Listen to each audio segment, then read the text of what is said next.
North Dakota. By far. It's booming. And why is this? This is because of the back and shale formation and oil production. They are taking advantage of their natural resources. You know, they have gone into hydraulic fracturing and horizontal drilling, which I'm not recommending to anyone. That's not the debate here. I'm just saying that there are people out there who have sort of decided that they're going to take advantage of their natural resources and drive economic activity as a result of that, including in the Marcellus Shale region.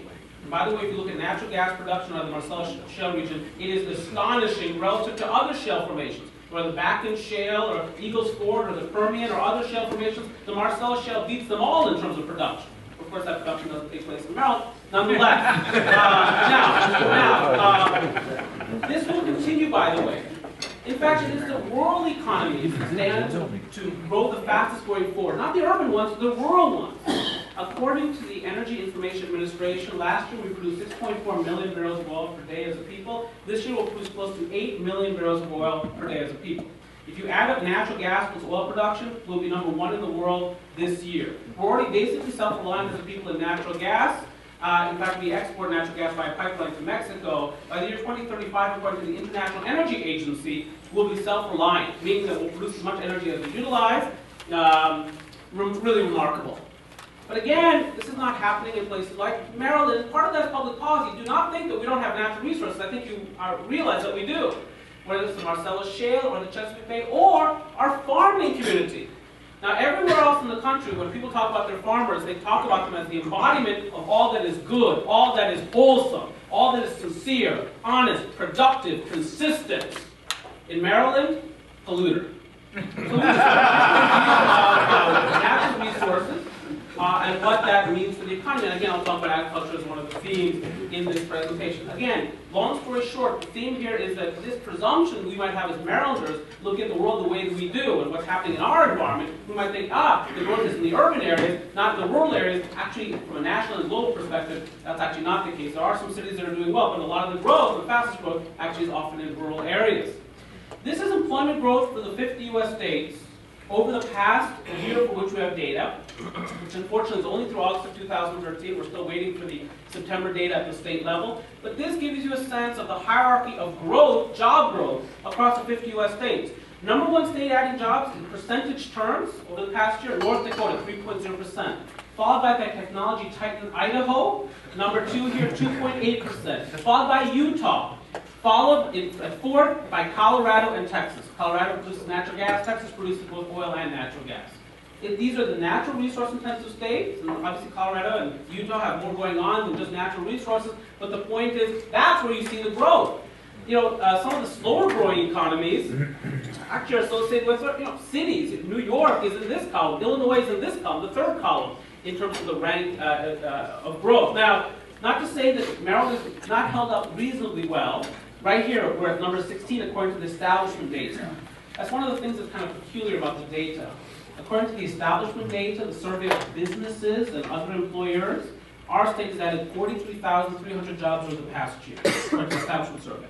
If you look at what's called the household survey, the household survey is what generates the measures of unemployment. How many jobs has Maryland added over that same period, August of 2012 to August of 2013? Negative 10,580. So one of the surveys is clearly wrong. They could be both wrong. But that's the best data that we have. I must tell you, the federal government data are not as good in quality as they used to be. They're much more subject to revision and much less reliable, and often they don't make a lot of sense.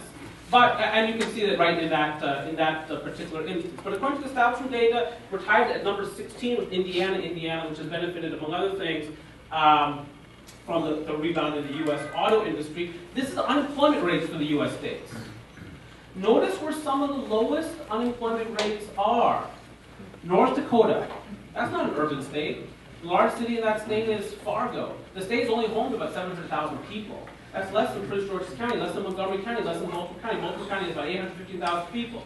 South Dakota's 2nd, Nebraska's 3rd. What does that tell you about rural America? In much of the country, rural America is thriving. The problem there is they can't find enough people. They've got too much for their people to do. That is not the problem, I'm going to show you this in a moment, in rural Maryland. But don't take it for granted that just because it's happening in rural Maryland, it's happening elsewhere too. It's not.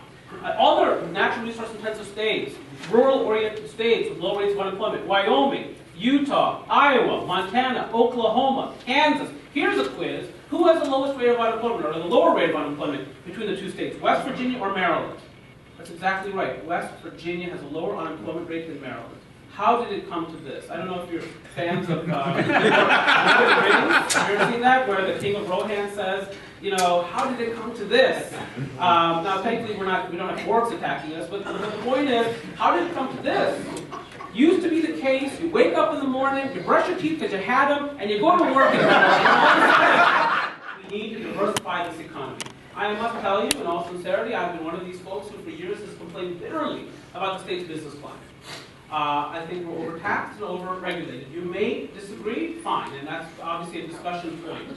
Just to put this in perspective, according to the Tax Foundation, which is nonpartisan, we are the 41st business tax-friendly state in the country. Just to put that in context, there's only 50 states. Now,